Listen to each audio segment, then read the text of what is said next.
Hello, and welcome to Marvel Vision, a Marvel Studios TV show podcast brought to you by Cinema Sangha. My name is Devin Faraci. I'm one of the hosts of the program. Joining me, as he traditionally does. My name is Derek Faraci, and we're Irish. We're a forgiving people. How are you, Devin? I am good. How's it going over there? I'm good. I'm all right. Yeah? I'm all right. You know what I did today? What? I watched Heretic and had a 3-hour conversation with our father. Oh, yeah, that'll happen. Yes. I'm assuming it was about Heretic. Part of it was. Yes. Okay. Yes. About, I called him the moment the movie was over because it occurred to me that it was a movie that showed us what our father would be if he was a sadistic killer. Because it's all about spirituality and pop music. So I was like, this would be him. Has he he watched it yet? Yes, he did. Okay. He liked it very much, and he agreed that would end up being him. Although he did not think about that when he watched it, but I did. When Hugh Grant was connecting songs to religion, Yeah, and explaining, I was like, "That's our dad. That's what he would do." Oh my God! Fantastic movie. I liked it very much. Yeah. Yeah, I loved it. I liked it very, very much. I have nothing that interesting to report on my end. My house has a lot of cat vomit lately. Oh yeah? Yeah, when we went away, I came home to find 2 huge piles of cat vomit. Okay. But it wasn't even vomit. It was like undigested kibble. Because what happened is when it became clear to him that I wasn't going to be home that night, he panicked and just ate all his food. And I left 5 helpings of food in there. So he just threw it up right away. He does this all the time, by the way. This is like a very common thing that he does. That's me with orange juice. It's a very common thing that he does. But he threw up last night in the middle of the night. And then I was cleaning up at the foot of my bed and I moved the thing and I found a new pile of vomit. Or not new. It's not new anymore. A pile of vomit. And I was like, oh, this fucking cat, man. He's okay. He's not sick. He's like, he eats too fast. He panics and eats too fast and he gets hairballs. Yeah. I mean, these are the 2 things. And it comes and goes. Sometimes he'll have a lot more and then go weeks and weeks and weeks with none at all. But we're currently in a vomiting phase. So fucking cats, man. It's crazy. And, I saw a cartoon on Twitter or something, and it was like a cat has to vomit, and he's like, oh no, I got to hold it in. I can't vomit here. And then he runs to the rug and vomits instead of like, you can see him holding it for the toilet. And that's what it's really like with a cat. They really do find the worst shit to throw up on. Like stuff you're like, oh man, what did you fucking do to this thing? So yeah, it's kind of like a bummer. And I'm probably going to have to put him in the oven. Well, Just goodbye, Gus. Toast them right up is what I'm going to have to do. I have no options at this point. Well, what's going to happen is you'll grab them, go open the oven, and there's just puke in the oven. Like, how did you get in there? I would not be that surprised if it happened. I had to get my pilot light turned back on my wall heater, and he's very happy about that. He's just sitting in front of the heater now. Because it's been very cold here. Like 40 degree overnight. That's pretty cold. Yeah, it's pretty cold. And the heater wasn't on at the time. Yeah. Well, I have nothing exciting to report. I went away last weekend with you, and that's it. That's I'm like done for the next month. Like I'm not doing anything else. Like that's the extent of it. Yeah. Did you get any editing done this weekend? I did. I sent you that the opening credits. Mm-hmm. I have not made the changes per your notes, but I have to do that. And then I edited what was going to be part 1. And then I watched it, and it was like a minute and a half, and I watched it. I was like, this isn't funny. It's not interesting. So I have to rethink some stuff and figure out a better path. What Derek's talking about, in case you did, because we have not talked about it on Marvel Vision, we took a trip to the Haunted Clown Motel in Nevada, and Derek had a vision for a video about it. So we're going to have a video of our trip to the Haunted Clown Motel, our ghost hunting at the Haunted Clown Motel, but it's only going to be for subscribers. Yes. So if you're listening to this or watching this for free, just know you're not going to get this. We might give you a little glimpse, A but taste? you're not going to get it. So you got to go to patreon.com/cinema sangha, SANGHA, and that's where you're going to get that whole video for you. Yes, hopefully soon. Maybe I'll finish it by next weekend. Yeah, I mean, I don't know. You're not an expert editor. No, not at all. Not at all. You told me it took you an hour to figure out chroma key. Yes, took me forever. Yeah. Well, but the exciting thing is you have a project and it's a creative and fun. Sure. Right? I like when I have a nice creative project in front of me that's like kind of fun and I get to learn things while I'm doing it. I like that. I do too. Yeah. So that's always a nice feeling. Nice feeling. Yes. Yeah. It'll come together sooner or later, and hopefully sooner rather than later. I don't want to make people wait too long. That's rude. I had a dinner party last night, and I was telling people who I did not know about going to the Clown Motel, and I told them the vibe is rancid, it's creepy, it's legitimately odd. And then at the end, I'm like, I highly recommend it. And they were like, are you kidding me? I was like, you just said how horrible it was. Like, I know, that's exactly. I got what I wanted. It was really creepy. Yeah, I would have been real bummed out if it was like a beautiful little hotel. I'd been like, wow. No, I love that they were selling butcher knives in the gift shop. Yep. Like, okay. Yeah. You know what's funny? we had discussed this. The T-shirts there, very bad quality that they sold. Oh, yeah. Bad so I didn't buy one. But I bought a magnet. And they gave me a bag for the magnet, and it's a cloth bag. Mm-hmm. It's a really nice bag. So I'm really shocked by that. Now you can take that shopping. It's not big enough for shopping. Like they gave me the small one because it was just a magnet. But it's definitely something like, I can get this framed or something. It's a nice looking bag. So I don't know. I got to figure it out. Yeah, that makes it now the shirts were very cheap.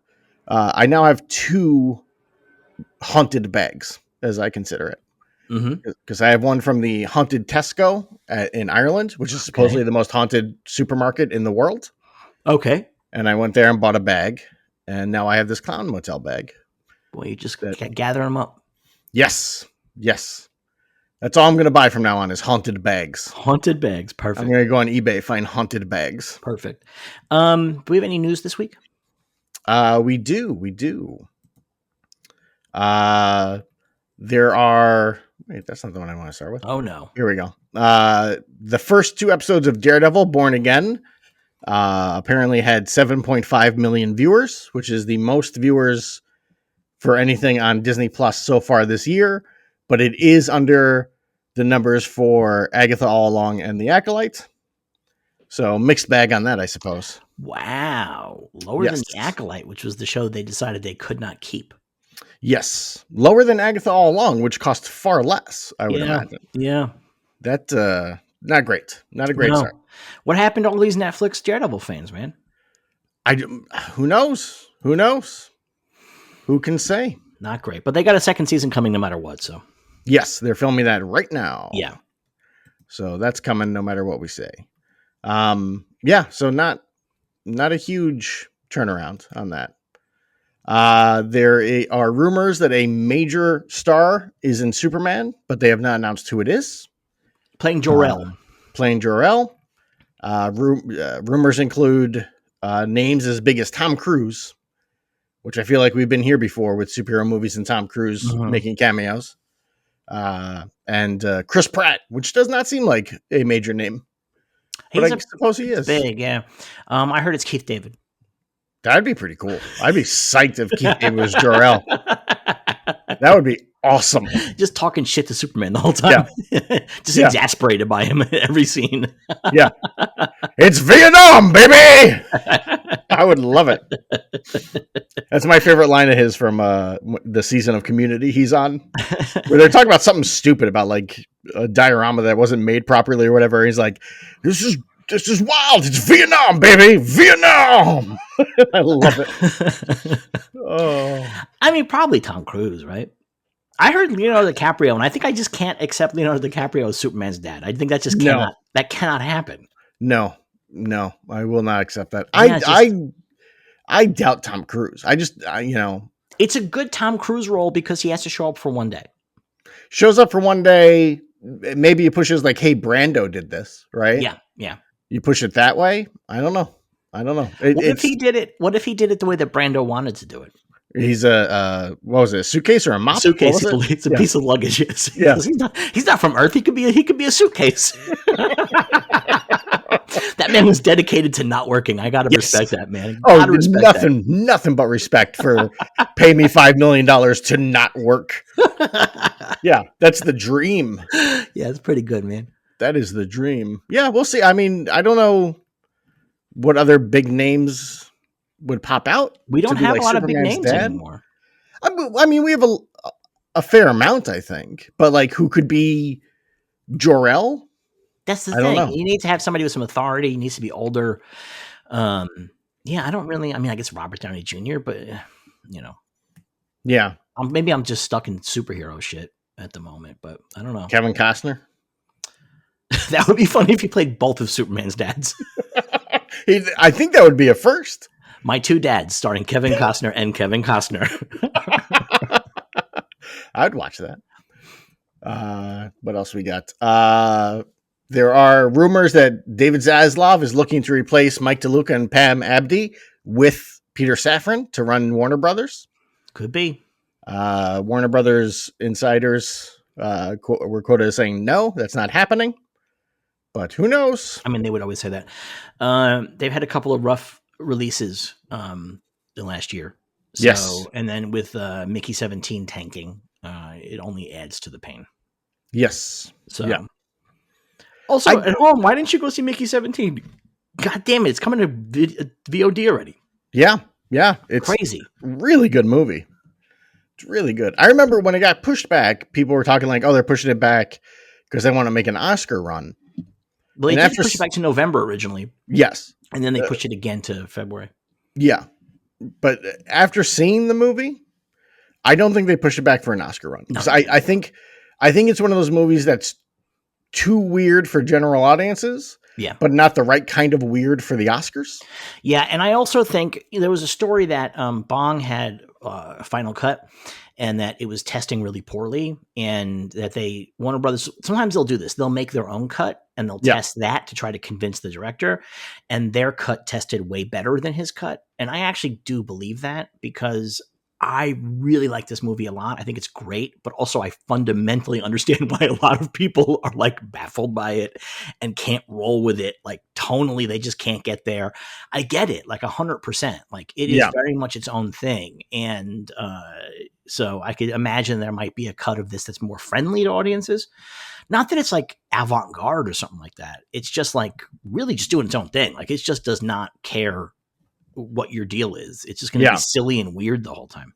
I'd love to know it becomes something becomes really upsetting. It's either silly and weird or like kind of very upsetting. Yes. Those are the two.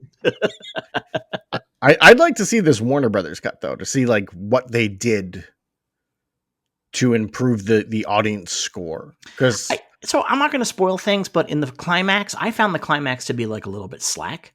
Yes, I agree. The big scene at the end, not the end, but that big scene. It feels very nonchalant for what's happening. Really nonchalant for what's happening. And I wonder if they tighten the shit out of that. And like, there's a character that makes a sacrifice that in the movie, as it stands, you're like, oh, okay. But like, it maybe should have hit harder. And that's like my one complaint about the movie, is that scene, I'm like, oh, I should have felt something right there. And I didn't. Like felt like either sad or like triumphant, but I felt neither of those two things. So, I mean, maybe that's what it is. I don't know. Maybe. I could also see it being like, hey, let's cut out some of the flashback stuff, because there's a lot of that, and it gets a little confusing when you're flashing back to his life on Earth and also flashing back to his different lives when he's getting killed all the time. And it's like, where am I? What's going on? So I could see that, but who knows? Who knows? Further DC news, James Gunn has denied rumors that Daniel Radcliffe is in the running for Clayface. He said Daniel is great, but we certainly haven't talked to or considered him. This one is 100% false. He'd be a good Clayface. Yeah, I think so. If they're going with the one that they're going with, right? Like, I think he'd be pretty good, and he likes to do weird things, and he might be willing to work cheaper. Sure. And he's enough of a name to make a difference, so. Yes. Yeah. But we'll find out one day. Lenore's Hand? Soon. Yeah, I guess they're going to start filming this summer, right? Yeah. Is the idea.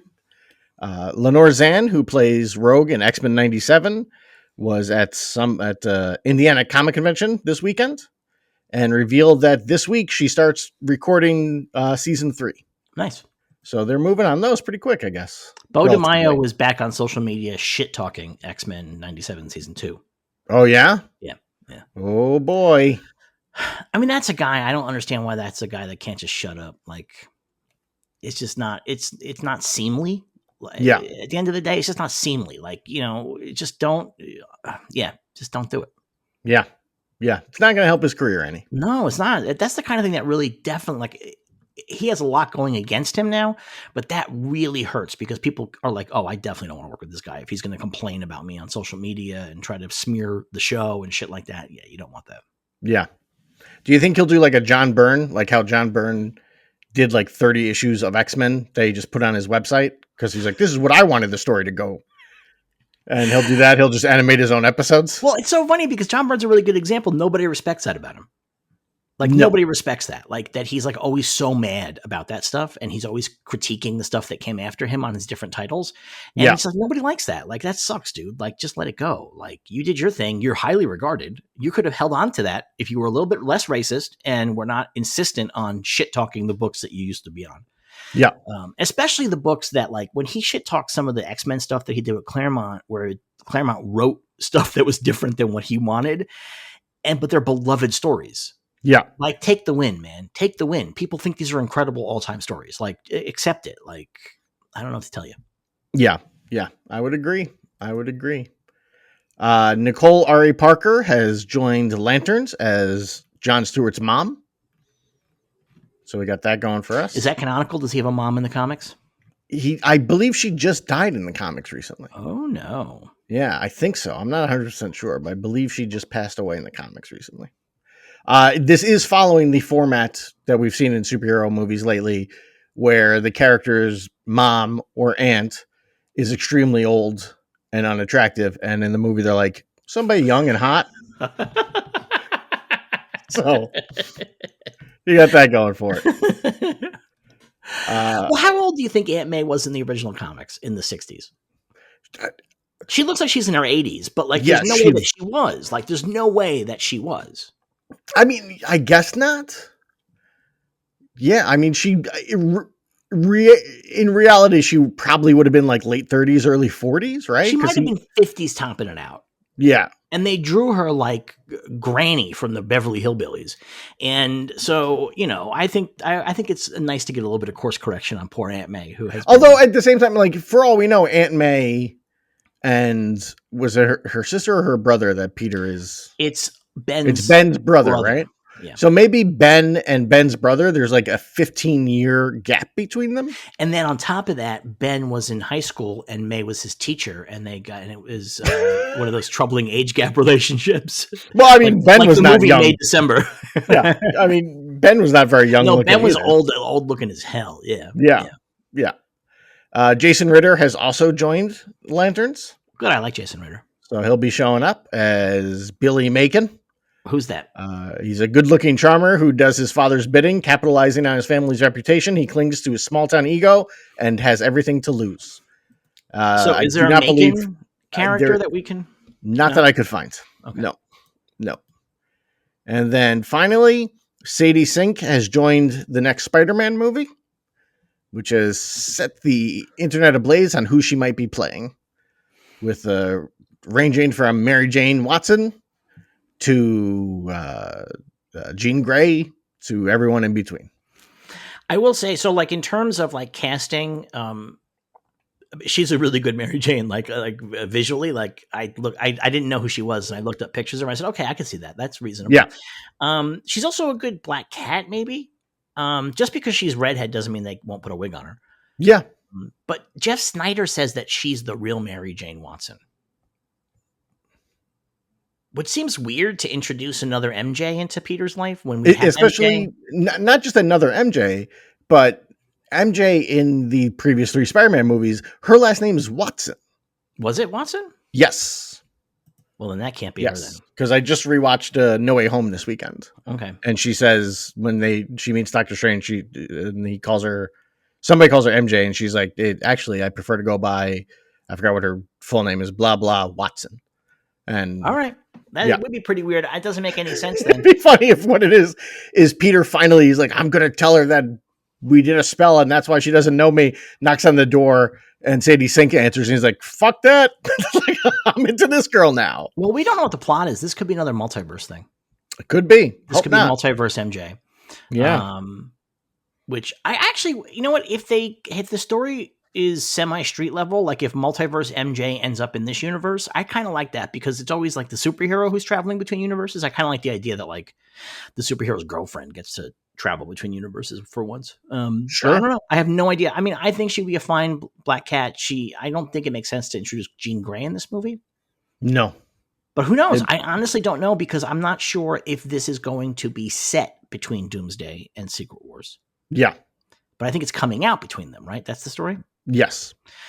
So if it's set between them, it's possible this whole fucking movie takes place on Battleworld. Sure. Which I hate that idea, but... Don't like that at all. Not a fan. But, I want a street-level Spider-Man movie. Yeah, me too. D'Onofrio denies that he's in Spider-Man 4. Okay. People keep saying Kingpin's in it, and he says, no, that's news to me. Yeah. D'Onofrio also told Rob Liefeld that he was wrong. Oh, about what? About Daredevil reshoots. Oh, yeah?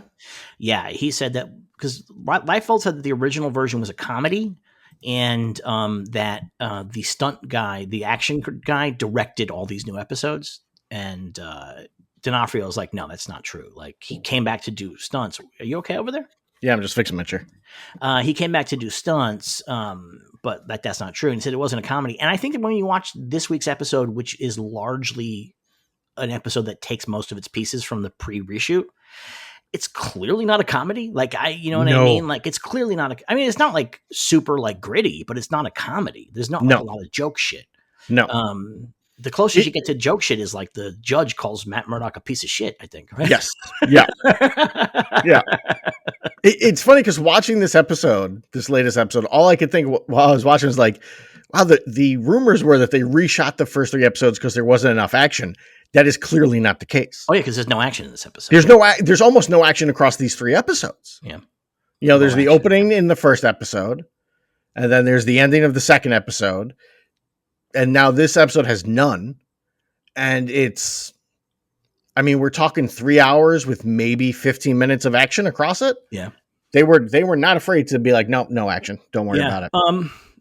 And we like Rob Liefeld a lot, but he does have a bone to pick with Marvel. Yes.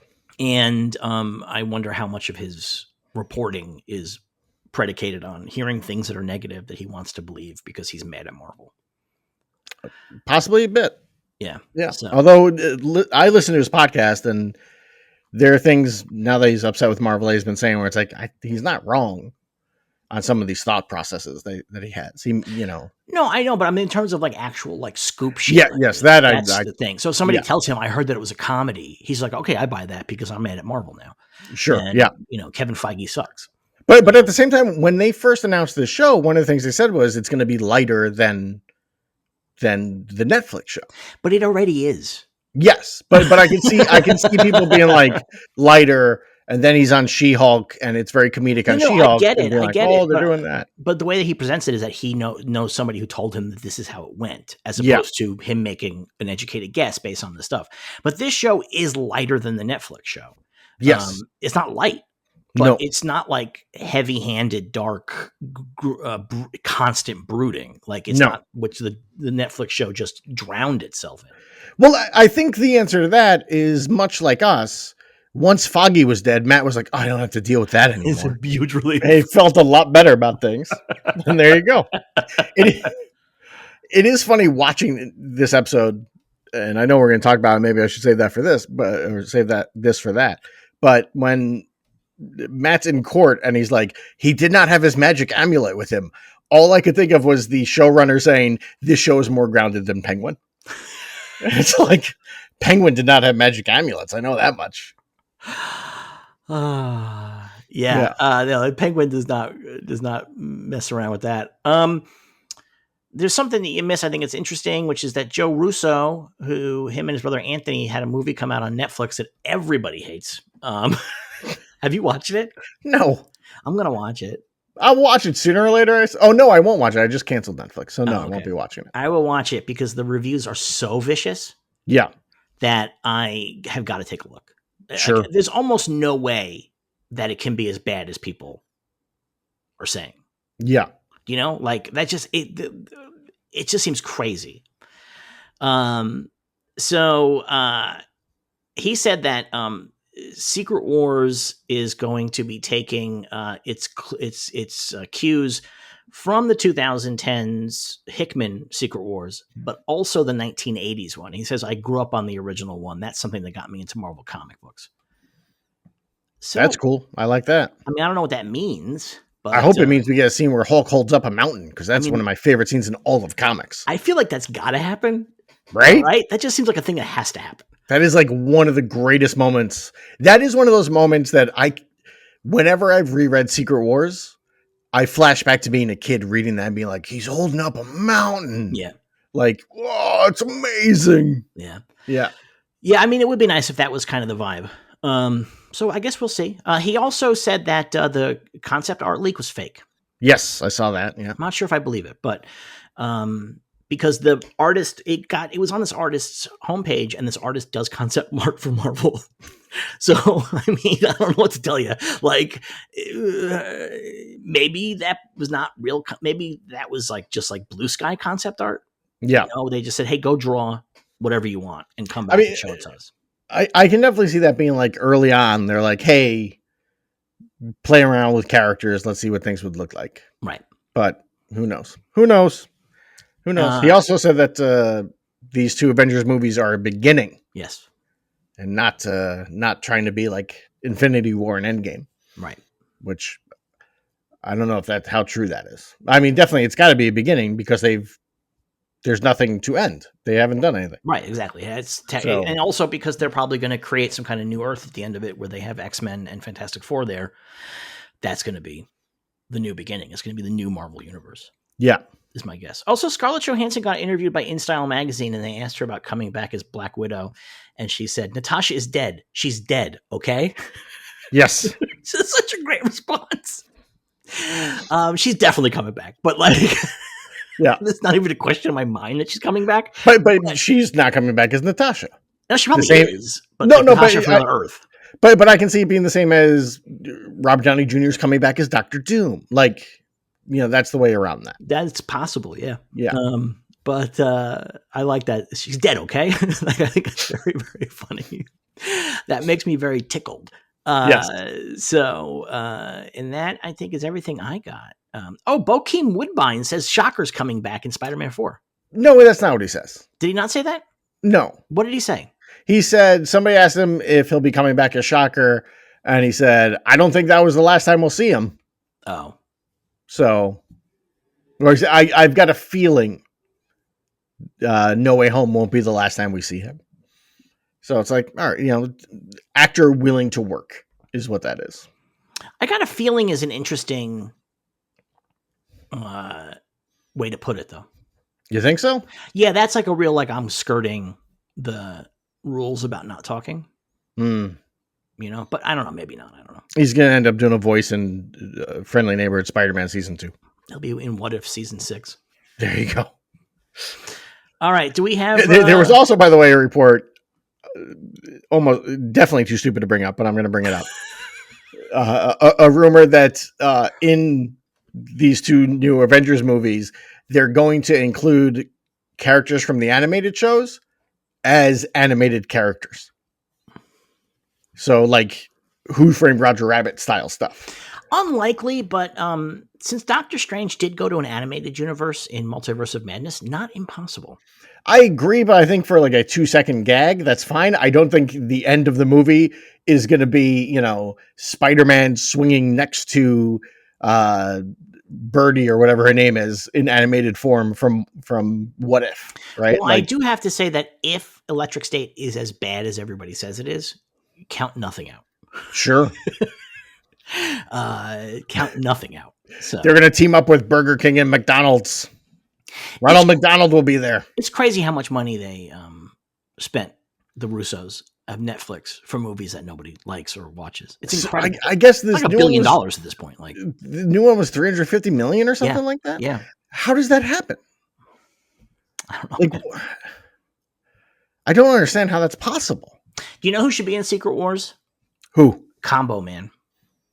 Oh, that'd be cool. Remember Combo Man? I do. As a big fan of combos, you better believe I remember Combo Man. In the 90s or the 80s, Combos had an ad in Marvel Comics, and it had Combo Man in it. And it's just a guy who has slices of different superheroes. His whole body's made up of slices of different superheroes. Yep. And he used to sell the snack combos. Yeah, the combo snack, yeah. Yeah. So Combo Man is who would be great to show up in Secret What Wars. about the trucker guy? US What One? was that? US One. Bring him in, bring in NFL Super Pro, bring them all in. We talked about that. They don't own the rights to NFL Super Pro. It's very sad. I'm sure they can make a deal with the NFL. You know what? These days, I don't know. The NFL's so money hungry now. I'm not even convinced you could. No? No, they might want to like take that and like go to like Liefeld and make a NFL Super Pro comic, you know? Yeah. I was thinking though, I've been playing Marvel Snap, the card game, and this season of Marvel Snap is Prehistoric Avengers. And in the Prehistoric Avengers, there's some kind of Hulk that has the Star Brand, and the Star Brand is this cosmic force that imprints itself upon you and gives you incredible powers, but it came from the new universe. Okay. And remember, that was like one of the titles in the new universe was Star Brand. Yeah. And then Quasar got it. Yeah, Quasar got it. So I think it's really interesting that there's a non-zero chance that the Star Brand could show up in the next two Avenger movies, and thus be maybe the only thing from the new universe to ever make it to the screen. Unless execs are watching what's going on and they're like, people are really into the show The Pit. We have a comic from the new universe called The Pit. A lot of people are talking about doing DPs on the internet. We have DP7. That's a real comic book title, DP7. Yep. One of the New Universe titles. New Universe is when Marvel hit its 30th anniversary, 20th anniversary, 20th anniversary, 25th maybe. 25th. Jim Shooter started a whole new universe, and their plan originally was to kill all the Marvel superheroes. Yeah, that's originally what he wanted to do, was end the Marvel universe and start this new one. Yeah, and then so he created this whole new universe, and it lasted about a year and a half. Yeah, and part of the thing is that it went real time. That was part of the thing. So each issue took place a month after the last issue. Yeah. Which I think is not a great storytelling concept. No, it really traps you. You can't do many cliffhangers. You got to get everything done in one issue. I mean, I think I can see like having a year equal a year is fine, because you can like have a 3-month jump in there. But yeah, you might want to have a 3-issue storyline. Like you just might want that. Yeah. Yeah. Well, what are you going to do? I guess not make a successful. Cancel the new universe. Yeah. But then he went off. He's like, fine, I'll do Valiant. And that worked out pretty well for a while. I'll do Warriors of Plasm. Yeah. Then he went to Warriors of Jism would be what the Mad Magazine version of that would be. That might be a little too raunchy for Mad Magazine. All right. We got letters. We do. I don't know. Do we? No. Yes. This one is from Jason King. Just finished Marvel, The Untold Story book by Sean Howe, and an hour later I see a promo for the final years of Stan Lee Kickstarter doc. Kind of an open-ended question here, but wondering what your guys' opinion on Stan Lee's legacy is. You want to go first or me? I'll go first. It's a messy legacy. He undoubtedly changed comics and American entertainment forever. He's a major part of that. He gets more credit than he deserves. He took more credit than he deserves. He screwed over a lot of very talented artists and kind of, in some ways, greatly damaged their careers by the way he screwed them over. Other artists he helped out quite a bit from their standpoint. It's like any human being, it's a messy legacy. The stories about his final years are tragic and sad. No one should go through those things, but not even Elon Musk. All right, some people should go through those things. But I don't think what Stan Lee did was bad enough to deserve I don't know. Ask Jack the Kirby, man. stories. Kirby may feel differently. And Ditko definitely would have felt differently. But it's a very messy legacy. More credit than he deserves, but certainly, the MCU, these movies, comics, perhaps American comics in general, would not exist today without Stan Lee. Like, there's no arguing that. I think that's my stance on it. I go back and forth on Stan Lee. I think one of the things I'm in the back camp these days. Not that I think that he is the driving force, but like I was rereading some late period Jack Kirby, and it's like, oh yeah, you can tell who was doing what on these old comics, because boy, these Jack Kirby comics are not an easy read. No. They are kind of a chore, and they're full of incredible ideas, but like he's not quite. It's not singing necessarily, and Stan did that, and it really is a huge part of what made Marvel work. Yes. He also and the same. If you ever read any of Ditko's solo work without Lee, it's not very good. Like, again, great some concepts. People are going to be mad about the question. They're going to say the question is very good. The question, a great concept. Those Ditko stories, not that great. Like Blue Beetle. What he did with it was interesting, but those stories aren't that great. Yeah, and so I think the thing at the end of the day is I think there's alchemy, and I think that credit is overblown, because I think it was multiple people working together and creating this thing, and I think that you can't discount the weird hive connected mind that comes out in these situations, because the thing is that sure, Jack or Steve were running off to go draw something on their own, but they also knew what Stan was good at. Yeah. They weren't just drawing what they wanted to draw. They understood what Stan was good at, and they were drawing towards that. So it's a push and pull already. I do think that he became really annoying, and I think that he does get too much credit, and it is a little bit aggravating when they introduce a character in the movies and they say Stan Lee created this character, and it's like, I guarantee Stan Lee doesn't know this character exists. Like, I guarantee to you. And Stan Lee, when he went on to do his own stuff, I'm going to say this is going to be very controversial, but Stripperella isn't that good. I'm going to just put that out there. This documentary I have a kind of a problem with. Yeah? Yeah, this guy was sitting there filming Stan Lee being elder abused for a year or two, and then sat on the footage for a couple more years, and is now kickstarting a documentary. Like, I don't know, man. Like, that could have, even like one bit of footage, should have sent it to the news. Yeah. Like, you have enough footage to make your doc. Like, you didn't need to save it. And so it's kind of weird to sit there and film Stan being elder abused and then just not tell anybody. It's so strange. I don't love that. And I'm not necessarily one of these guys who's like, oh, why didn't the wartime photographer help the little kid? Like, I understand the role of the journalist in these situations. I get it. But this feels a little bit different to me, because he wasn't, as far as I could tell, covering it for anything. It was just his own thing, maybe to do a documentary at some point. But I don't know. Anyway. Well, not to reference Community twice in one episode. Oh, my God. But there's a Community episode where Abed is making a documentary about them trying to shoot a commercial for the school, and they're all waiting for Luis Guzman to show up, who graduated from Greendale. Yes, they have a statue of him there, yeah. Yes, and everyone kind of loses their minds, and it turns into like an Apocalypse Now kind of thing. And at the end of the day, Abed saves everything, makes everything work, creates a commercial that's good, and blah, blah, blah, blah, blah. And then Dean says, you were filming a documentary. You weren't supposed to get involved. You were supposed to be a fly in the wall. What made you change your mind? And Abed says, sometimes flies are pretty awesome.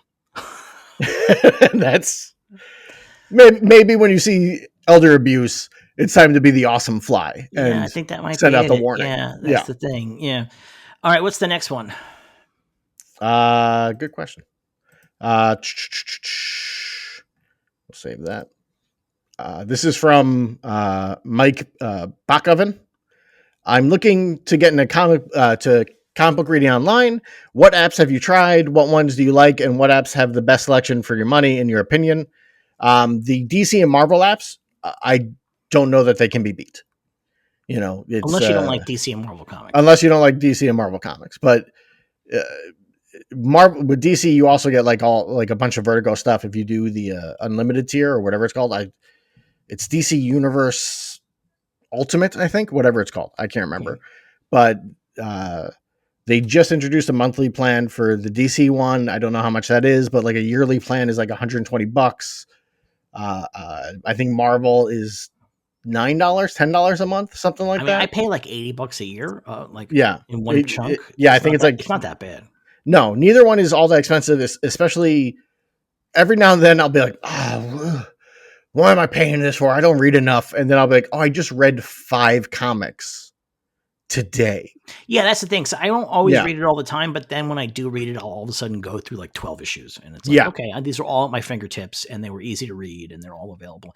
If you don't like Marvel and DC, I don't know what to tell you because I don't know anybody else offers a service like this. There's Comixology. You can Oh, they had the Unlimited? They have Comixology Unlimited, which has a lot of free stuff on it, but not tons of free stuff. Like they have a lot of beginnings of free stuff. So it'll be like, hey, here's the first volume of this book. And then, oh, you want to read volume 2? That's $13, right? Like that kind of deal. But there's plenty to read on there. There's stuff on there to read. I think a lot of Dark Horse, a lot of Image is what Comixology has. But to me, I love. I think the DC app is great. The Marvel app's great too, but it's harder to navigate the Marvel one. I wish they would kind of. Both of them need to work on their search functions. They're really That's bad. for sure. They're really bad. You know, it'd be great if they put in a thing where you can search and have the search come up based on publication date. You can filter for that on the Marvel app. Can you? Yeah, you have to search and then filter. I couldn't find that. Okay, I'll have to take another look. Yeah, but both I think are very much worth their money. Like, yeah. You but know, we're both corporate and then, whores, though. We're out here for Warner Brothers and Disney, so that's the thing. Yes. And just one more bit on there is DC. If you have Infinite Ultra, which is like their highest tier, new books are published every month. So like they're constantly a month behind what's new in stores. And then if you don't, I think it's 3 months. And then Marvel's is 3 months as well. Yeah. So you're never too far behind. Right. You know, if you're like, I'm not too concerned with like being caught up and knowing what's happening, like the day it comes out. If something really catches my eye, I'll go buy it. But like, otherwise I'm happy to wait a month. And then I've been trying for a while. Every now and then I'll hit up different creators online and be like, hey, are you paid well by me doing this? And I've never gotten a direct answer, but the answer has always been like, we get money from it. Like, you know, hey, we're getting money from this. So, you know, it'd be cooler if you would go to the store and buy physical copies, but if you're doing that, we are getting paid when you read one of the comics. So you can feel a little better about that, I guess. All right. And what's our last letter?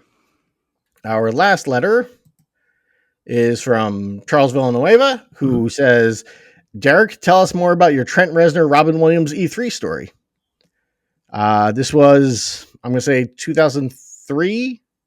I'd been working at Activision for 2 years, and I was working E3, and they put me in the Doom 3 booth, which was a little room that could fit 6 people, and they would show footage of the game, and they had Trent Reznor in the room, being a DJ. So while you were watching it, he was live DJing. Mm-hmm. And whenever there was like a VIP, they would make sure nobody else was in the room, bring in the VIP. And at one point they brought in Robin Williams. And then for like 30 minutes, Robin Williams and Trent Reznor stood there talking and eating pizza. And I just stood there and just watched. Like, I was not going to jump in on that conversation. The most I got was because I was in the room the whole time. I had to check people's passes. And the most I got was at one point Trent Reznor being like, man, it's a long day. And that was about it. That's all he said to me. So he seemed very nice. I'll say that. He seemed like a very nice guy.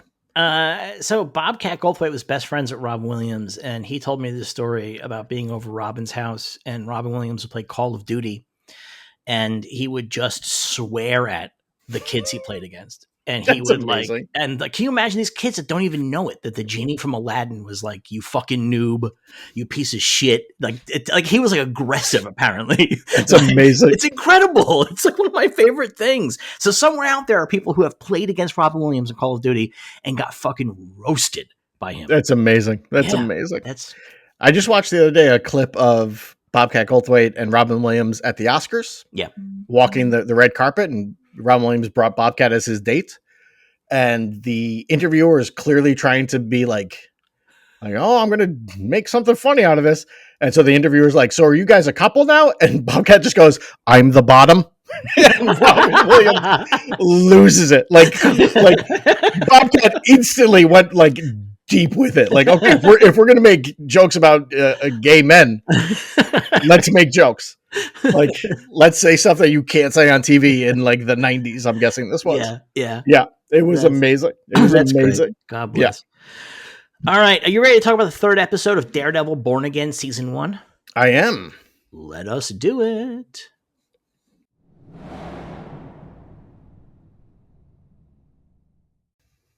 Daredevil Born Again Season 1, Episode 3, The Hollow of His Hand. We do not pick up from Matt Murdock screaming in that apartment after beating the shit out of those cops. Those cops are not dead, by the way. No. Well, at least one of them. We never hear from the other one. I feel like there's a confrontation in the bathroom would come up. It would come up. Like, hey, you murdered my partner. Yeah, would come up. Yeah, that would definitely come up. So Matt is visiting Hector Ayala, a.k.a. the White Tiger, in prison. Hector's in his suit. They're ready for court, and he has been quite significantly beaten. They just constantly beaten on this guy. That seems to be the deal. Can we take a minute to talk about the last couple of years of Matt Murdock's life? Well, we don't know what they're like. We have some hints. Because it's been 7 years since Daredevil Season 3. Since Daredevil Season 3. But we know in the last couple of years, so going off of like Daredevil, at least what I watched, Matt and Foggy handled pretty normal like TV show cases, right? Mm-hmm. Like, oh, they're trying to kick this old lady out of her house because they're slumlords or whatever and stuff like that. And then he vanishes, like not the blip, but just his show ends and nobody sees him. And the next time we see him, he's like, hey, I'm Spider-Man's lawyer. Right? And then in theory, he knows he was Spider-Man's lawyer, but he doesn't know what for. Because they erased Peter Parker from everyone's memory. And then he's like, I guess I'll go to LA and bang She-Hulk tonight. Well, he was going to get a costume, wasn't he? Is that the deal? Costume, yeah. He's going to get his costume. But he's like, okay, I'm gonna have sex with She-Hulk. And then he comes home and his best friend is murdered. But that happened years ago now. The She-Hulk. Did it? It happened at least a year. Foggy happened a year ago from the present day. Yeah. And She-Hulk aired 2 years ago. And Marvel, generally speaking, runs in real time. I like to think. Well, yeah, I think that doesn't mean that it's true, but go ahead. That the opening of the season, the death of Foggy, Matt got home the night before. Like his plane landed the night before. I'm not sure I believe that. And he's like, Foggy, you won't believe what I fought a guy called like Frogman, and I hung out with She-Hulk. I met Hulk. I met the Hulk and his son. Did you know he had a son? You're never going to see him again. You're probably never going to see that guy again. Like, what a weird couple of years for Matt Murdock. And then he's like, I'm going to do this case where this guy's got a magic amulet. It's a weird time for him. I mean, the Marvel Universe is weird now. But I'm saying this is like, I love it. Like this is like low-level weird, too, by the way. Yes. Yeah, overall it is. But it's also like the kind of thing that like happens in the comics all the time. Mm-hmm. Where it's like, okay, here's Matt Murdock, and he's showing up in an issue of Fantastic Four to help them fight the Mole Man. Right. And then in his own book, he's fighting Stilt Man. Right. And it's like, yep, that's his life. Like, it's weird. There's weird stuff going on. And then he's got to deal with his own goofy little rogues gallery that kind of sucks. So Hector is telling Matt that he misses the beach where he grew up in Puerto Rico. And he tells about these little frogs that sing at the beach. Yes. And Matt's like, well, you're going to get to go to that beach again. You're going to see your family again. And it's not going to happen. I mean, you can tell that the show was not originally comedy because it would have been that story. And then Matt going, I don't know what that has to do with your case. Is this a metaphor or something? What are you talking about? I want to do all the Kingpin stuff in one lump. Sure. Rather than jump back and forth. So first of all, it was pointed out to me on the comments on last week's episode that we might have missed something about the Kingpin and Vanessa. Oh yeah? What's that? She cucked him. Oh, she did. That's right. And I didn't know that. So Adam She cucked him with Adam. Yeah. I brought up Adam in the first 2 episodes because I don't remember anything about the 2 seasons of Daredevil I watched, and I did not watch the 3rd season. I could not tell if that was a reference to something we were going to find out more about later or if it was a callback. I will say that one of the things about this show that's a little irritating is that it does just drop callbacks without any context Yeah. to a show that ended almost a decade ago. And you're like, come on, you got to give me a little bit. You got to give me something to work with here. Like, I didn't memorize this program. Like, so Wilson Fisk's having a hard time as mayor. Being a mayor kind of sucks. And He's there's also got a very tiny breakfast, which I don't think is enough food for a man as big as he is. does not seem that way. And it turns out that the crime is up. And in fact, there was a truck hijacking in Red Hook, which we know from the first episode, Red Hook is nobody's territory. And do we know why that is? Is that from the original series? I don't know. I don't know either. But they made a point of it. Maybe that was like the Tracksuit Mafia's territory, but they're all destroyed from Hawkeye? They're not, because they're in this episode. Oh, and they were in the first episode too. Yeah, so they're not destroyed. And also, Vanessa made a point of saying nobody gets Red Hook. Yeah. Yeah, I don't know. Oh, well, they say that they're trying to revitalize it. So maybe that's why, because he's trying to use it to... She says that before he becomes mayor. That's true. I don't know. Anyway, there's a truck hijack in Red Hook, and it leads to a double murder because the passenger's got to be a little bit of a big man and pull out his gun. He gets his brains blown out all over the driver. I thought it was really funny. Yeah. Like, that guy has bad situational awareness. Like, you're going to assume only on that one side there's going to be a guy with a gun? Like, pay a little bit of attention to your rear view mirror, side view mirror there. Look right. That's all. Just look to the right before you try and act up. So Vanessa's like, hey, the reason why they're acting up is because there's nobody at the head of the table. Like, there's nobody in charge anymore. And so they're going to act up and they're going to kill each other. And Kingpin's like, good, let them fucking do it. Like, I hate these people, which I really liked. Yes. But they're going to joint therapy still. And Vanessa is pretty mad that Wilson Fisk is not letting her do anything anymore. She doesn't like this new life. Like, she had power, she had something to do, and now she doesn't. And so she's really resentful about it. And she decides to go behind his back. And she sends the British guy to go negotiate peace between the two gangs that had the hijacking. And he shows up and he gives the Tracksuit Mafia guy, who's the gang that shot the other guy, a piece of paper that says, you owe this dude $1.7 million. And Tracksuit Mafia guy's like, what, are you fucking kidding me? And then he's like, I don't, go back and tell your boss, the mayor, or whatever. And then British guy's like, I don't work for the mayor. I work for the man. Yes. And it's kind of a cool line, but I don't really actually understand it. Vanessa sent him. She says later that she sent him. No, I know. She's the man. She's the man. He's not working for Fisk. Oh, she's calling her the man. Oh, yeah. Okay. Okay. There we go. It's a I much... was confused at first. I was like, what? Like, I wanted to be like the same guy. What are you talking about? Does he have a split personality? Is this what we're learning? But no, it's because she sent him, so he's the man. Like the movie, she's the man. She's the man. She tells Wilson right before therapy that she did that. And he is like, I'm going to lose my trust in you. And they have a fight as Heather Glenn comes in. And I'm going to say, by the way, Heather Glenn's not a good therapist because she walks in the room and these two are fighting and they stop. And she walks in, she goes, okay, where did we leave off last week? Like, no, there is something going on right now. Like, pick up what's happening in the room and run with that. Don't be like, well, we're on a schedule. We have to talk about last week's stuff. I was very disappointed in Heather Glenn there. I would also personally say Wilson and Vanessa, not very smart. I would not talk about crimes we're committing in my therapist's office. That's the best place to do it, that in your lawyer's office. It seems very risky to me. It's not risky. Nothing can be used. It's illegal to. That's doctor-patient privilege, and that's the whole reason why Tony Soprano never talked about his crimes, but he certainly let her know what he did, and he could have gone more explicit. He asked her about it in The Sopranos, and the rule is only if there's an impending violence against a person. That's the only time that they can report. So if you say I hijacked a thing last night, they can't report it. And they can't be tapped. And any tap that happens in that space would be inadmissible in court, and everything that comes from that tap. If they hear you talk about like we did a hijack and we left the stuff in the Bronx, and then the cops follow up and go find the place in the Bronx, that's inadmissible too. It's fruit of the poison tree.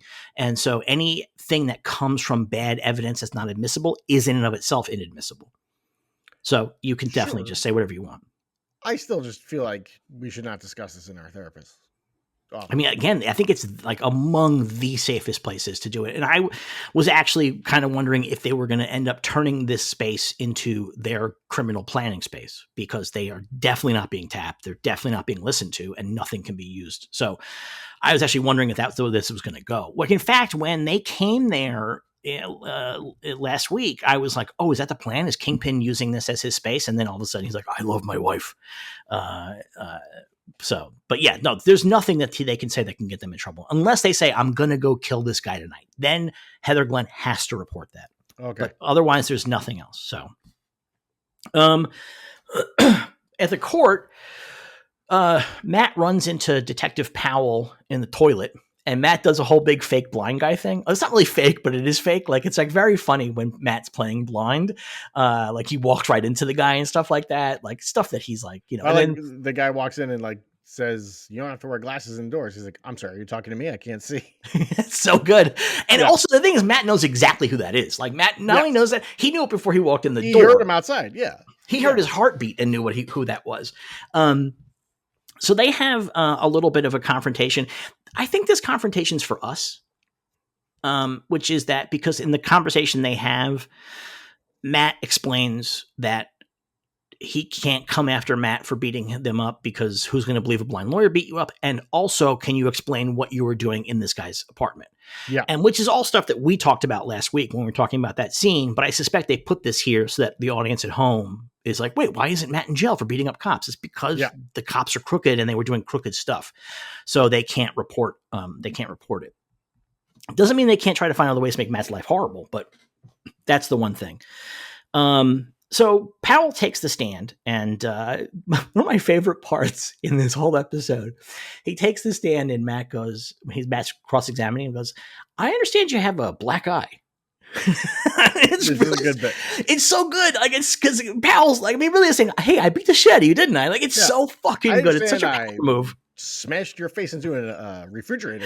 Yeah, look, I heard you real fucked up from that, from when I totally busted your face, man. I kind of fucking love that, honestly. It's such a good little power move. He does cross-examination. He's like, was there anybody else on that train platform? I like the lawyering he does here. Like, were there other passengers? Was there, like nothing. It was literally empty. And then he's like, but do you know Nikki Torres, who's your criminal informant? Or they say confidential informant. I guess that's probably what it actually is. Powell is surprised that they found, I don't know why he's surprised. They found him in Nikki Torres' apartment, but he's surprised. Yeah.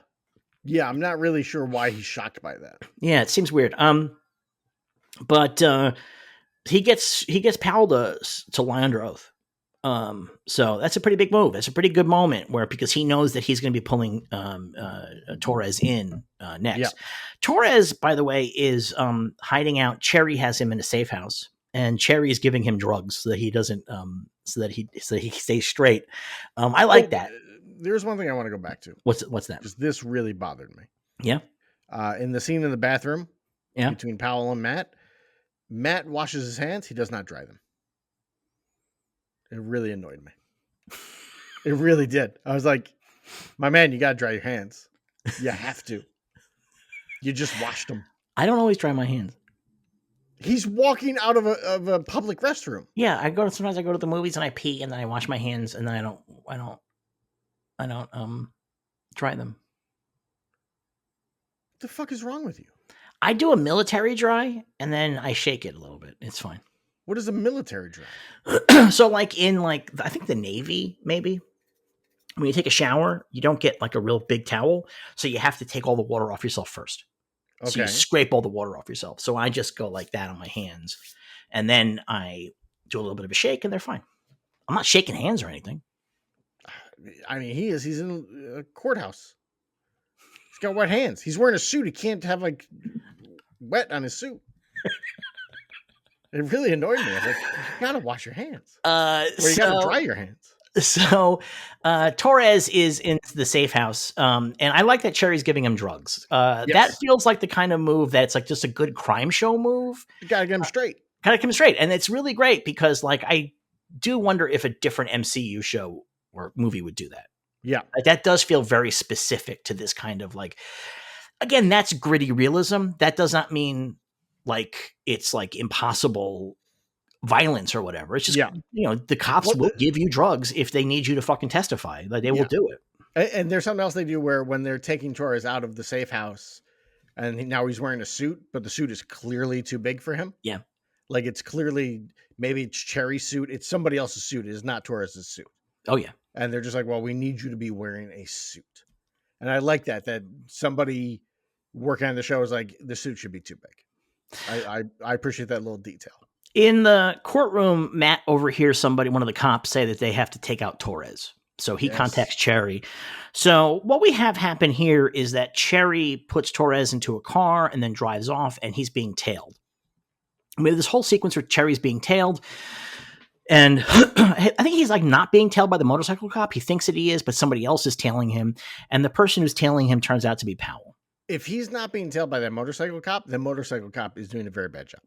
I mean, they might be doing a pass off, like where like I followed him to 6 and he made a left on 6. Yeah, you pick him up on because when he makes that turn with the screeching tires, so he's going like 40 on a turn in the middle. That's of like asking to get pulled over. Yeah, that's asking to get pulled over. Also, this whole thing could not happen without congestion pricing because the streets are empty. So that's how you know the show takes place now. Yes. So Powell pulls him over, and Cherry pulls out his badge, and Powell's like, "I don't give a shit, bro. Like, I do not care." And he's like, "Open the fucking doors of the van." And I was honestly like, "Okay, what's going to happen here? Like, what's going to be the deal?" And they open the doors. There's nobody in the van, and I was like, "Oh, Cherry, you son of a bitch!" And then we cut to Torres coming out of a cab down at the federal courthouse. I like that very much. I like that a lot. I'm trying to figure out where the switch happened. Because we see Torres get into the van. I mean, yeah, it's a good question. I think it's not fair necessarily. It's not fair per se, but I think it's fun. And I liked being tricked by it. I'd like to being tricked by it. And I like the idea that Cherry had that thought process in advance. Like, I really definitely like that. Yeah. So Torres comes to court and takes the stand. And wouldn't you know it, the fact that the room is full of cops who are staring at him freaks him out. Yes. And he refuses to say that he was on the train platform, and Matt is pretty fucking mad about it. And so they call it a day, and he can't get anything out of Torres, not even that he was a confidential informant of Powell, like nothing at all. And so they call it a day, and they go back home, and they have like at the office, they have like some drinks, and they're trying to figure out what to do next. And it's like not really clear. None of them figures out what happened with Torres, which kind of annoyed me. It is crazy that it is so obvious what happened with Torres because they're all like, oh, maybe they threatened his kid. Maybe they got to him before he testified. It's like, no, he walked into a room full of cops. Yeah. And the thing is, him down. I will say this as a lawyer, I think Matt fucked up by not saying, can we clear the court? Yes. Can we testify this with no audience? Like, I think that's fair. I think that's really, really fair. But Matt didn't think of it, and they need it for drama. Yeah, sure. Need it for drama. So the next day they go back and they don't know what they're going to do, and it's like the whole case is fucked.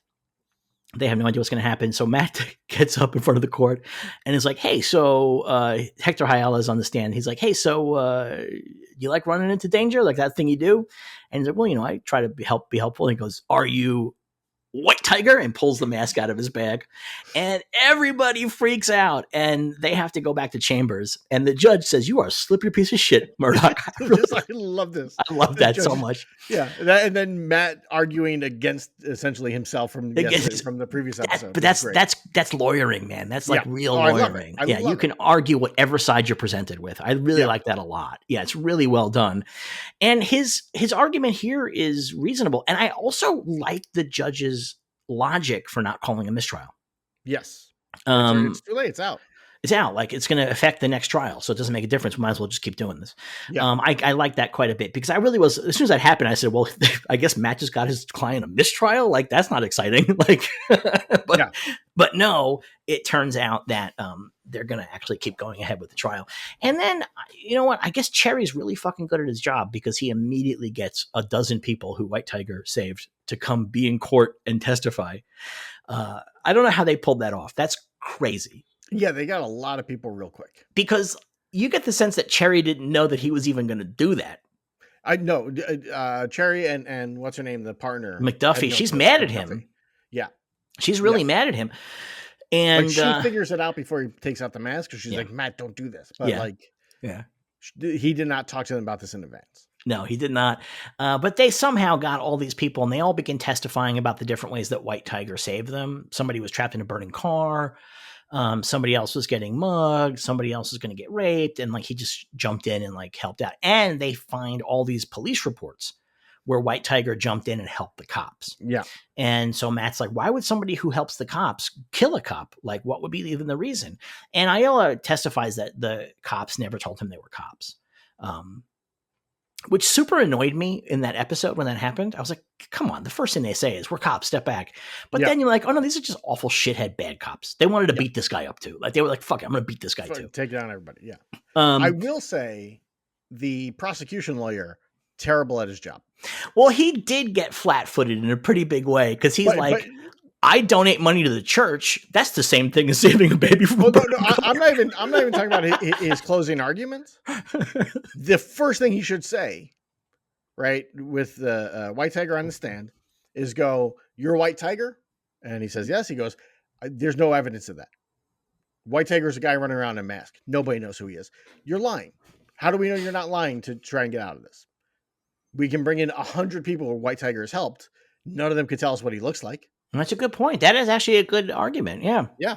Yeah. That was the first thing I thought. But I then think that what has to happen is that then Matt brings in the magic amulet and White Tiger jumps to the ceiling or some shit. Well, here comes the second question. How is that stuff not in evidence? Because the cops never got it. Yes, didn't they? No. Wasn't that in the last episode that no, Cherry he just reveals? Oh, he revealed it, because once Cherry found it, he knew that the cops were gonna. I mean, it kind of seemed unlikely that the cops had not already gone through Hector's place, but in this situation, they had not, and he knew that as soon as the cops went in that apartment, they were going to find it. And he's like, "Well, I have to talk to the judge about it, because this is going to end up in the record." Yeah. So that's the thing. The cops did not, but the cops know that he's the White Tiger at this point, because that happened in the judge's chamber. Yeah, because Matt did the right thing and revealed it, right? Yeah. The closing argument is very weak. It really is. His closing argument is I go to church every Sunday. I go visit my mom right after church. I give to charity. Does that mean I'm a good person? No, I'm a terrible person. You should say that this guy's guilty. Good night. I mean, his philosophical point is strong, which is just because Hector has saved people doesn't mean Hector couldn't murder someone, that you cannot rule that out. Yeah. The problem is that the jury only has to find beyond a reasonable doubt that he did this, like on purpose, and they've introduced a pretty significant reasonable doubt at this point. Like, once you realize he's a superhero, you're like, oh well. I mean, he's a superhero, and they pull out the police reports of him helping cops. And it's so I was actually kind of on the edge of my seat when they read the verdict. Well, the jury foreman, he really did. He must have gone to drama school, right? He definitely, because he goes on the count of murder in the first degree. Murder in the first degree. We, the jury, find not guilty. And it's like, what is with that pause, my man? What is with that pause? It was really good. So he's innocent on all counts. Yes. Hector gets to go home. Hector yells at Matt and is like, "Hey, my identity wasn't yours to reveal. Like, that's fucked up, dude." And I was wondering if Matt was going to like open up his secret to Hector. Nope. No, doesn't. Matt's just like, "You should stop being White Tiger. It sucks. You'll be much happier." And he's like, "I can't. Like, this is what I do." Like, because on the stand, his big thing was, "Why did you help these people?" He goes, "Because it's the right thing to do." The right thing to do, which I love that. Yeah. As somebody who has said many, many times, one of the worst things to happen in comics over the last like 30 years is every hero has to have a tragic backstory. Right. I love that. As far as we know, White Tiger's thing is, I have this magical amulet. It's the right thing to do to help people. Yeah. I love it. I Yeah. love that so much. That made me so happy. Yeah. But he's right that Matt should have talked to him before revealing his secret identity. Oh, which for sure. now leaves him quite in danger. Well, as I we'll wouldn't find say out. he's in danger anymore. No, he's not in danger anymore. Yeah. Now he's very peaceful. But Matt's like, yeah, just give it up, man. You can't be White Tiger anymore. Now that the cops know who you are and there's all this anti-vigilante shit, you're just going to get busted. So put the costume away. Hector talks about his niece or something like that, or his little sister. I can't remember what it is. She's White Tiger in the comics too. Yes. So I can't tell if they're setting her up to be in the show or if it's just like a little connection. Who knows? You know? Who knows? I would imagine they wanted to make it clear, like, hey, maybe we'll bring this character back. Yeah, I think that's a nice thing to do because, the current White Tiger is a woman. And, so I think it's kind of cool. They leave the door open for it. Although the White Tiger outfit is not great. No. It's not great looking.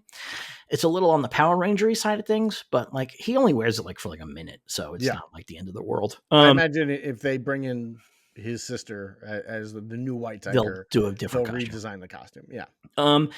He has a great line where he's like, which is funny. He goes, a thing I don't like usually. He goes, I didn't choose it. It chose me. I don't like that as a line. It's really hack, but this actor delivers it so well. Yes. And he says, it's who I am. It's a calling. I didn't choose it. It chose me. Might as well ask me to stop breathing. Last week you were complaining about Matt not being Daredevil. Yeah. And I think Matt not being Daredevil is worth it for this episode. I agree. Because if Matt was Daredevil, this episode doesn't play this way. No. And Hector's speech here doesn't impact Matt. Yes. And more so, spoilers, Hector's about to get shot in the head. Right.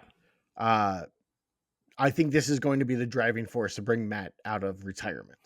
I think so. But I like the fact that it's the driving force is the idea of this is a good thing to do. Yes. Because his relationship with this shit has been so negative. And he's like, every time he becomes Daredevil, he's like, oh, I'm a monster. But now here's Hector like, no, this is good, man. Like, we're helping people. Like, you can help people. And I like that because that's a really good shift of perspective that this show desperately needs. Well, I don't know that they're going to, I feel like they're going to go, he's going to come out of superhero retirement out of guilt because he revealed this man's identity and now this man is dead. Yes, but I think the speech that he gives him about how this is good and it's a calling and it's helping, I think is going to help temper some of Matt's Daredevil self-loathing. Sure. Because the first show treated Daredevil like an addiction, kind of like where he didn't want to do it, but he kept doing it. He kept relapsing into Daredevil, and now he's trying to not do it anymore.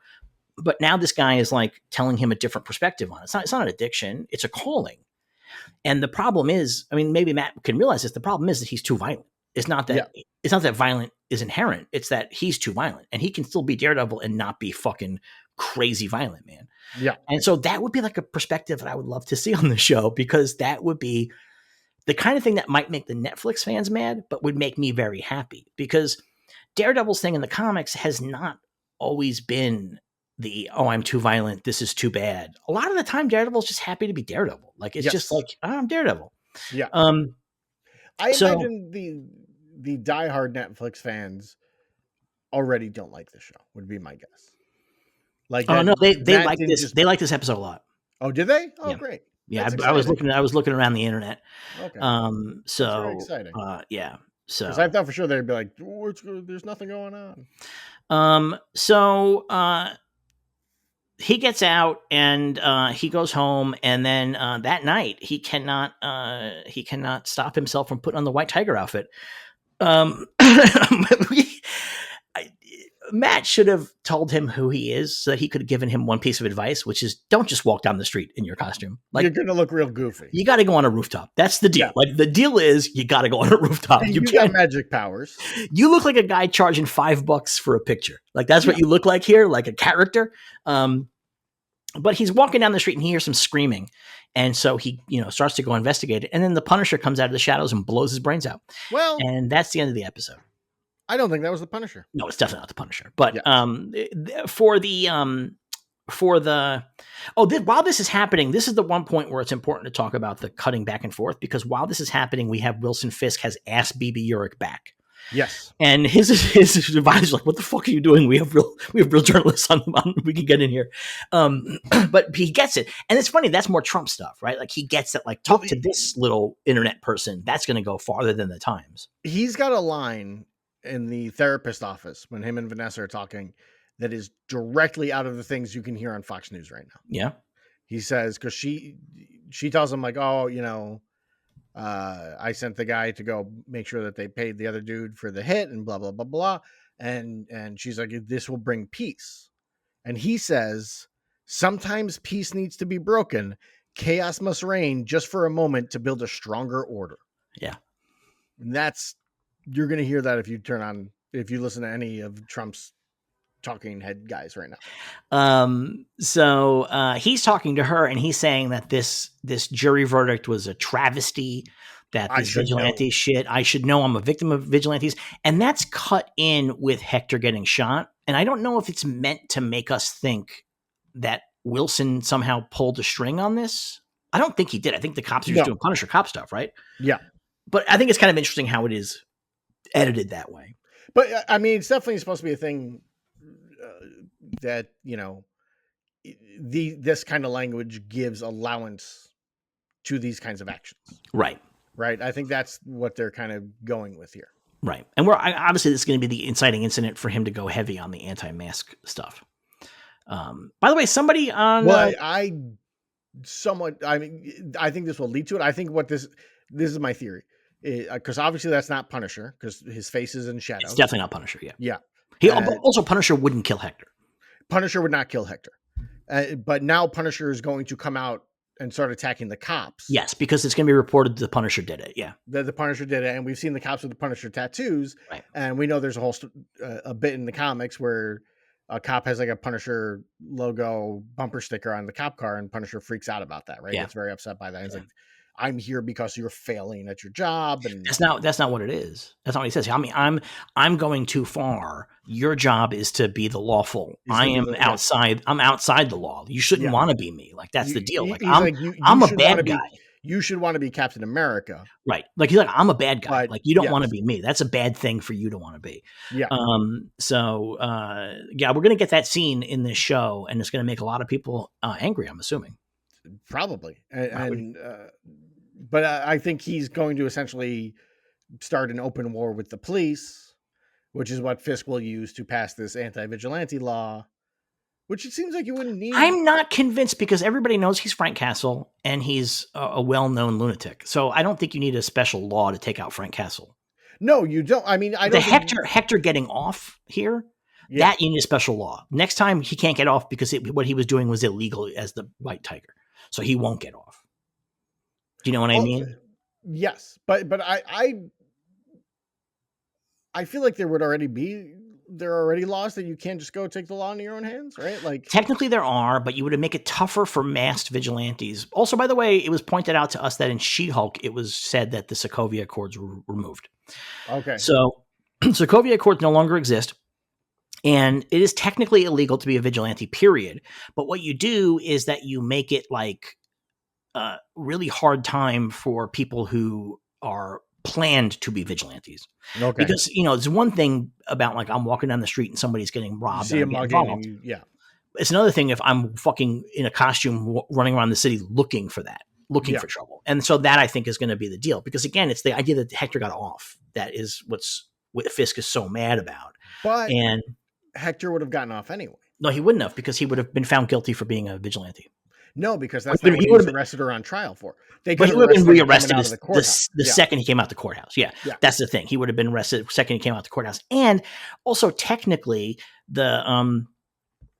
the defense, the prosecutor's not that good, could have been like, he was breaking the law to do these things. The reason why the law exists is because these people, we don't know who they are. We don't know what they're doing. Yada, yada. He does say, what kind of man wears a mask? Yeah. Can they be that good if they wear a mask? And it's funny, in the MCU, nobody wears a mask. Spider-Man's the only one. Everybody knows Tony Stark is first fucking Iron Man movie. Yeah. Nobody has secret identities in Marvel. No. So only Spider-Man is the only MCU movie character with a secret identity. Got, yeah. There's no There's other not. one, is There's there? no one else. No. Oh no, Miss Marvel, Kamala Khan. I guess Kamala Khan is technically has a. Yeah, you're right. So she's the other one. Yeah. Yeah. Okay, that's right. Which perhaps that's why her father shows up on the show. Who knows? Could be. We do going to get her father sooner or later. Yeah. Anyway, that's this episode of Daredevil Born Again. What'd you think of this one? I loved this episode. I thought this was great. Yeah. Like this was absolutely fantastic. I watched the shows twice for this. I had no issues watching this one again. I was like, this is just really well done. This is a really good episode. This is, uh, it's a very strong setup. I really liked White Tiger. I liked the actor who played White Tiger.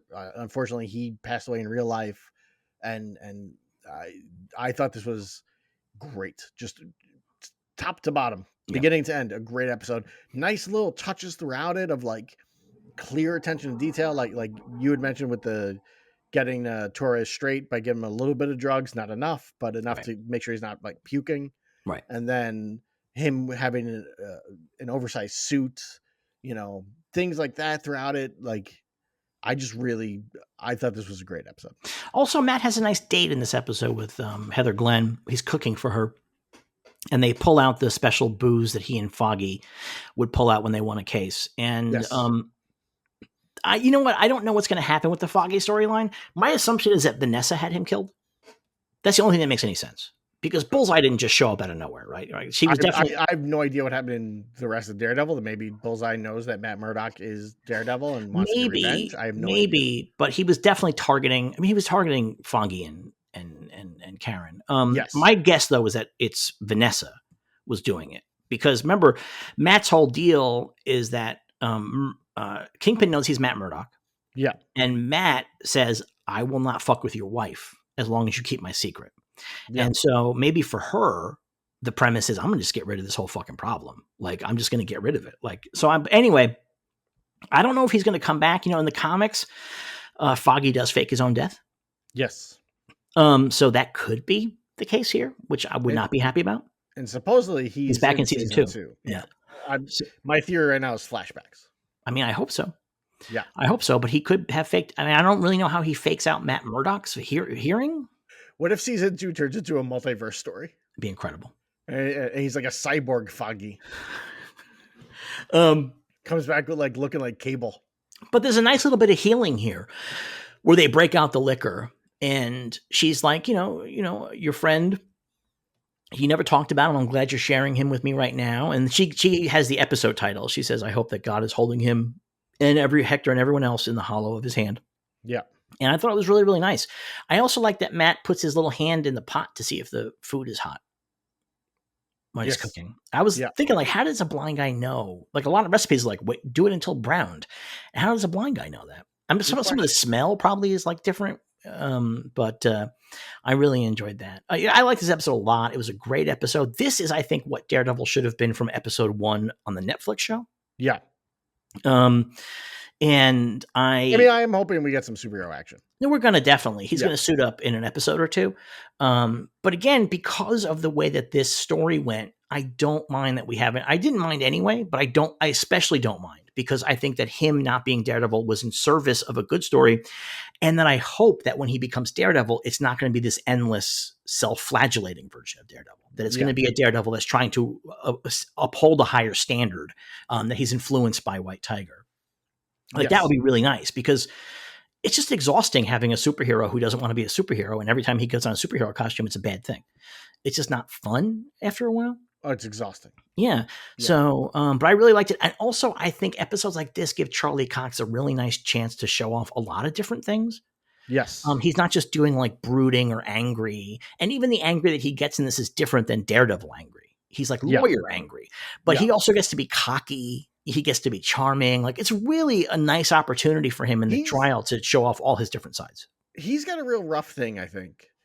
And my trying to rewatch or watch the Netflix series, I thought about this a couple times too, but I really thought about it throughout this episode is, he's playing a blind guy and he's always wearing glasses, or when he's Daredevil, he's got the mask covering his face, his eyes.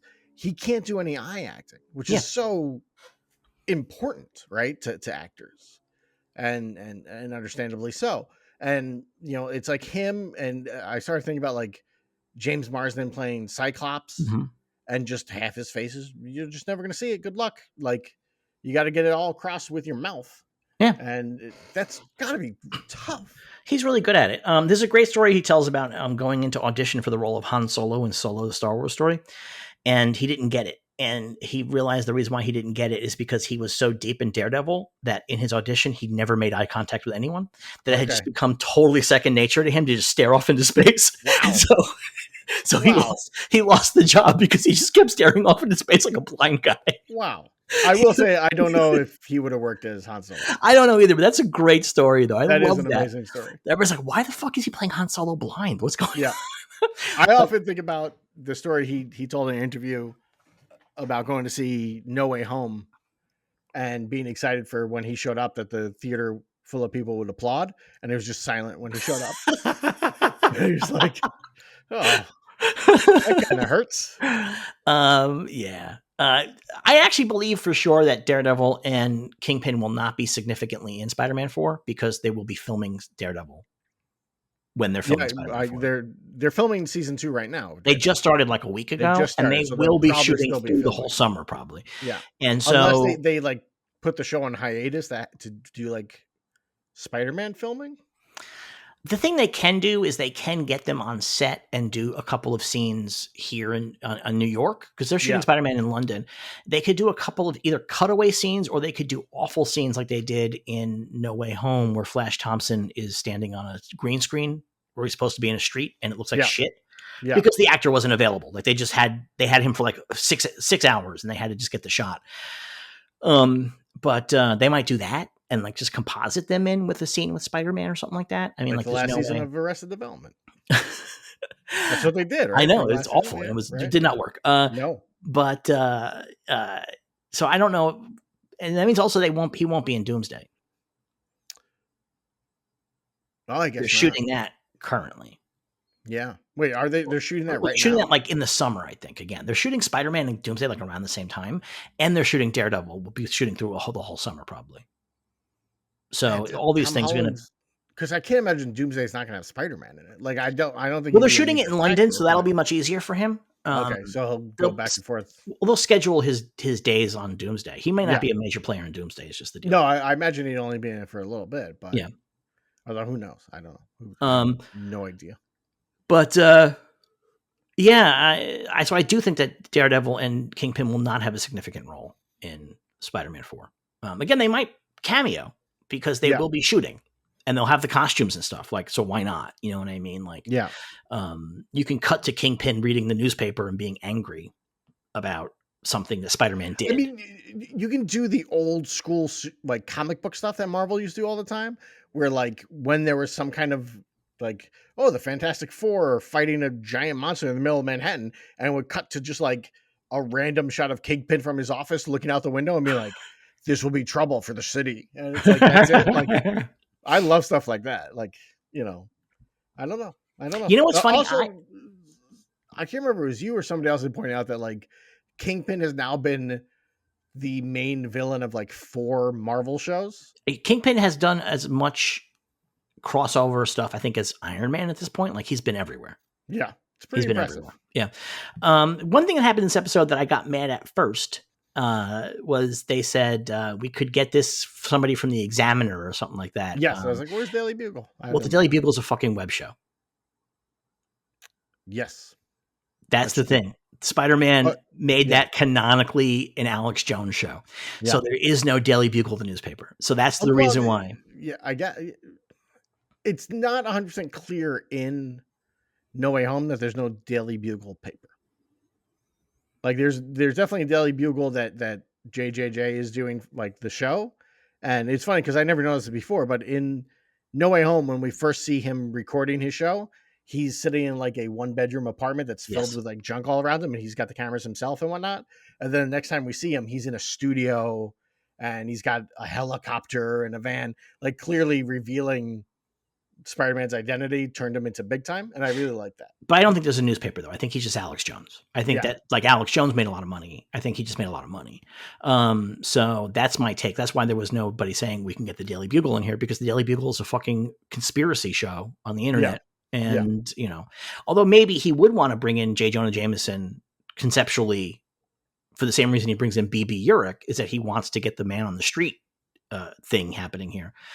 Although I guess actually now that nobody knows who Spider-Man is, has J. Jonah Jameson lost everything? Because he seemed to have made his wealth revealing Spider-Man's probably identity. what it is that like he still has all the stuff that somebody forgot. So what happens probably is that they're like writing a profile of him, and it's like, and then there was one year where he just made $1 gazillion, and it's not really clear what happened, but JJJ knew he needed to lean into it, whatever it was, you know, and nobody knows what the fuck he that took was. Off. It finally clicked. Yeah. That's probably what the thing is.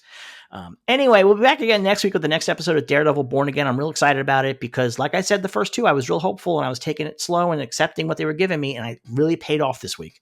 Yeah. I hope they can keep it up. That's the dream. The dream is they keep it up. Yes. And you know, bringing in the Punisher, I like the Punisher. I like Johnny Berthel. So I'm excited about that. He's doing a Marvel special. I saw he's writing it or co-writing it. Yeah. Yeah. Yeah. He loves playing Punisher. I mean, he knows where his bread is buttered. Yeah. And he's about to have a big hit in the theaters with The Accountant 2.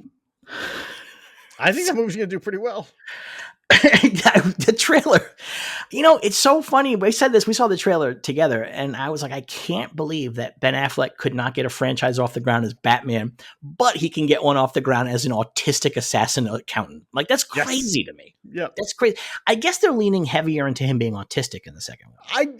I guess so, because I saw the first Accountant. I liked it. I enjoyed it, but I didn't remember him being, what I can tell from the trailer for 2, that autistic.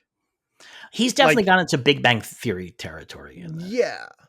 Like, he seems to have gone pretty deep on this one, but I don't remember him being that deep in the first one. But I got to rewatch it.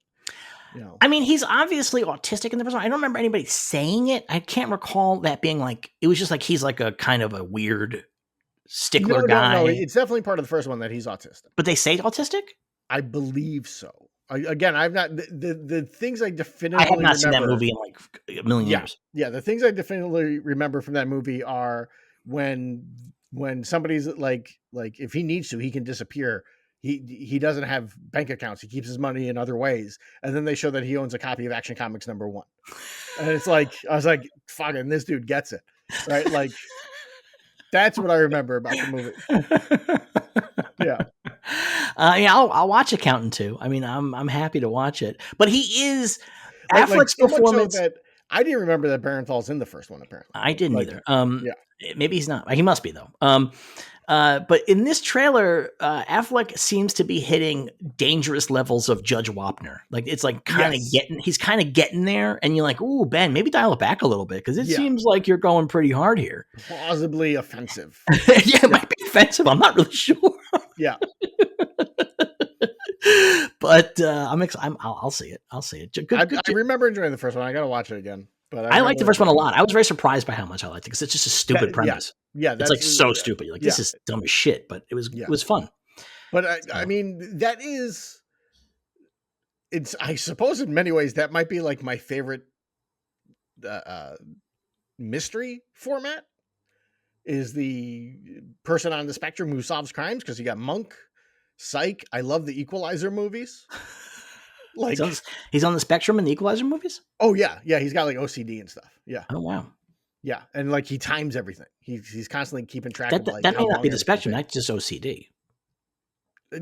Yeah, I guess that's just OCD, right? Yeah, okay. But like, you like people with who are not neurotypical who solve crimes, is what you're saying. Yes, that's your deal. If you have not watched those Equalizer movies, man, you got to watch them. I haven't. I need to right now.